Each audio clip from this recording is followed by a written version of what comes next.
इस वीडियो में हम ईरान अफगानिस्तान के दरमियान हालिया कन्फ्लिक्ट पर बात करेंगे कि आखिर ये क्या मामला था, इसके पीछे क्या वजूहात थी और ये भी समझने की कोशिश करेंगे कि किस तरह से गवर्नमेंट्स अपनी करप्शन को बचाने और अपनी बका के लिए वार टैक्टिक्स खेलती हैं। तो दोस्तों 22 मई को अफगानिस्तान और ईरान के बॉर्डर्स पर दोनों ममालिक के गार्ड्स के दरमियान हैवी फायरिंग और गोलाबारी रिकॉर्ड की गई। एक रिपोर्ट के मुताबिक इस फायरिंग और गोलाबारी में ईरान के 2 सोल्जर्स मारे गए जबकि अफगानिस्तान का 1 सोल्जर मारा गया। और इस कन्फ्लिक्ट के बाद अफगानिस्तान और ईरान दोनों ने अपने क्रॉस बॉर्डर गेट्स बंद कर दिए। लेकिन सवाल ये है कि आखिर ऐसा क्या हुआ कि दोनों ममालिक अफगानिस्तान और ईरान के बॉर्डर्स पर तैनात गार्ड्स आपस में लड़ पड़े और इसके पीछे क्या वजूहात हैं। तो दोस्तों अफगानिस्तान और ईरान के दरमियान होने वाली हालिया कन्फ्लिक्ट के पीछे 2 वजूहात हैं। पहली वजह तो पानी का मसला है। इन दोनों ममालिक के दरमियान इस मामले पर काफी देर से तनाज़ा है और इसकी वजह दरियाए हलमंद के पानी की डिस्ट्रीब्यूशन पर दोनों ममालिक की तरफ से किए जाने वाले दावे हैं। दरियाए हलमंद अफगानिस्तान में मौजूद पहाड़ी सिलसिले हिंदू कुश से निकलता है और जनूबी अफगानिस्तान से होता हुआ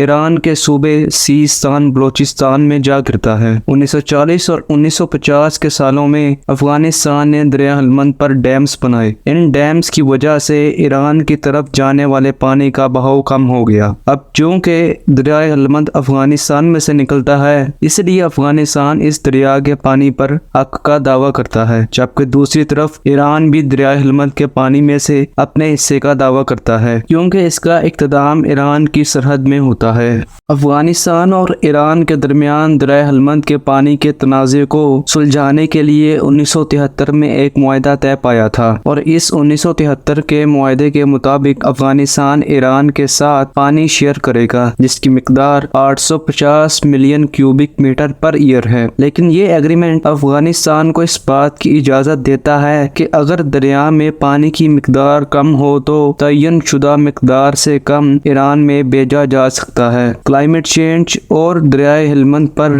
डैम्स इंफ्रास्ट्रक्चर की वजह से दरिया में पानी की मिकदार मुसलसल कम हो रही है जिस वजह से ईरान को इसके हिस्से का पानी नहीं मिल रहा। अब चूंकि अफगान गवर्नमेंट हलमंद रिवर पर 3 डैम्स कायम कर चुकी है और अब चौथा डैम बनाने की तैयारी कर रही है, इसीलिए ईरान ने एहतजाज करते हुए इसका मुतालबा किया कि ईरान को इसके हिस्से का पानी दिया जाए। दरअसल ईरान पिछले 30 साल से खुश्कसाली से दो चार है। इसी तरह एक रिपोर्ट के मुताबिक ईरान का 97% इलाका इस वक्त खुश्कसाली से मुतासिर हो चुका है। इसीलिए ईरानियन ऑफिशियल्स ने चौथे डैम की कंस्ट्रक्शन पर गुस्से का इजहार किया। यहाँ तक कि ईरानियन प्रेसिडेंट इब्राहिम रईसी ने अफगान गवर्नमेंट को वार्न करते हुए कहा कि मैं अफगानिस्तान के रूलर्स को कहना चाहता हूँ कि मेरे अल्फाज को नॉर्मल ना लें बल्कि सीरियसली लें और मैं वार्न करता हूँ कि ईरान अपने लोगों के हकूक को वायलेट नहीं होने देगा। जिसके जवाब में तालिबान ऑफिशियल्स ने कहा कि वो 1973 की ट्रीटी के मुताबिक ही चल रहे हैं और साथ ही साथ तालिबान ऑफिशियल्स ने दोनों ममालिक को डिस्कशन और डिप्लोमेसी के जरिए से मामले को हल करने की तजवीज़ थी। लेकिन सूरत हाल उस वक्त खराब हुई जब 25 मई को ईरान के फॉरेन मिनिस्टर ने कहा कि वो अफगानिस्तान पर तालिबान की हुकूमत को नहीं मानते। जिसके जवाब में सीनियर तालिबान कमांडर नासर बदरी ने कहा कि अगर तालिबान लीडर्स उन्हें ग्रीन सिग्नल दें तो वो जल्द ईरान भी फतह कर लेंगे और ईरान के खिलाफ जंग अमेरिका से ज्यादा पैशन से लड़ेंगे। और फिर 27 मई को बॉर्डर पर अफगानिस्तान और ईरानी बॉर्डर गार्ड्स के दरमियान हैवी गन फायर और गोलाबारी का तबादला होता है जिसमें 2 ईरानी और एक अफगानी फौजी मारे जाते हैं। ये तो हो गई पहली वजह ईरान और अफगानिस्तान के दरमियान हालिया कन्फ्लिक्ट की। और अब बात करते हैं दूसरी वजह की और वो है दुनिया भर की गवर्नमेंट्स की तरफ से